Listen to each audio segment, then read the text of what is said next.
At the beginning of chapter 11, Frank and his brother Malachi make a soccer team with some schoolmates. To make uniforms, Frank goes into his mother's trunk to cut up one of her American dresses, but instead finds his parents' marriage certificate, showing that he was born 5 months after their marriage. This makes him think he was a miracle baby because he was born in half of the time, not realizing he was conceived before their marriage. His soccer team then has a game against a team of wealthy boys, where Frank scores a goal, lightening the miserable mood of the story. After the game, Frank joins Mikey Malloy, one of his classmates, and his father for his first pint. When having a conversation with the bartender, he states that everything has an opposite, which ignites Mikey's father to change his habits, saying, "Instead of being the best drinker, I'm going to be the best at not drinking," and decides to move to England to get a job and support his family. At the end of the chapter, Frank delivers coal with his neighbor, Mr. Hannon, which makes him feel manly and like he could save money to feed his family, which is more than his father ever did. In chapter 12, Frank's father returns from England for Christmas, promising gifts. He comes with a half-eaten box of chocolates, once again showing that he never lives up to the promises he makes for his family. After Malachi's departure, Angela and Malachi Jr. start to take in homeless people and dogs to provide them shelter, demonstrating their generosity. This later has to stop because they are receiving lice and diseases from them. Later in the chapter, the McCourts get kicked out of their home because they did not have the money to pay their rent, and were also burning parts of their house to keep their fire burning.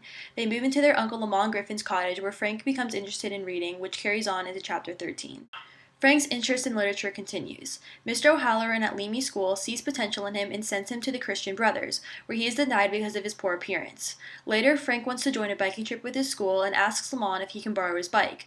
Lamont promises that he can, as long as he does his chores and empties his chamber pot for him.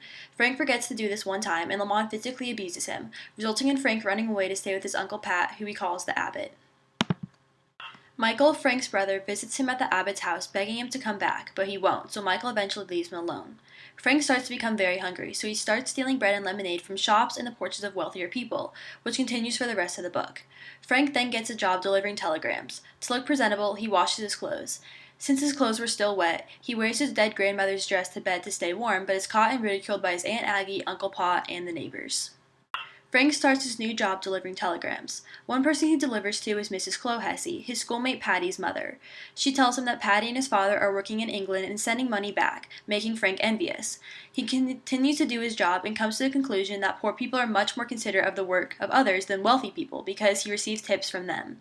Finally, Frank delivers telegrams to a teenage girl named Teresa Carmody, who has consumption. She dies shortly after having sex with Frank, making him think that he was the reason she died and that she would be going to hell. On one of Frank's delivering trips in chapter 16, he visits a man named Mr. Harrington, who had a wife that passed away from consumption. He brings him into his house and shows Frank her dead body. When Mr. Harrington leaves the room, Frank touches her body and lets her drink some of the sherry he was given, infuriating Mr. Harrington, who then attacks him. Frank goes back to the post office and gets fired for being drunk and touching Mrs. Harrington's body. However, a priest requests that he gets his job back, so he does for a short time. At this same time, Frank gets a job writing threatening letters to a woman named Mrs. Finucane, and then later loses his job at the post office because he wants to deliver magazines for Mr. McCaffery. At the start of chapter 17, Frank has his first fight with Uncle Pa, which usually happens with the boy's father, but Malachi was still in England. After having his drink, he has a drunken fight with his mother about Lamont Griffin. After this, he starts to think about everything he wants to get off of his chest, including the fight, Teresa, and the Holocaust. He goes to confess all of this to St. Francis. After this, he starts his job for Mr. McCaffery. Shortly into this job, an article about birth control was released in the magazines, which was banned in Ireland. Frank and his co-workers drive around ripping the pages out, but secretly keep most of them to sell and make a profit. At the very end of the memoir, Frank finds that Mrs. Finucane passed away. He steals money from her and throws her ledger into the River Shannon, believing he is helping out the people that owed her money in Limerick. He uses Mrs. Finucane's money to help him get to America, a goal he had for the entirety of the story. Before departing, his family throws him a going-away party. While on the boat to America, Frank watches Ireland as he leaves and remembers all the memories that made him into the person he is today. When he arrives in America, he goes to a party accompanied by a priest he met on the boat, welcoming him to the United States.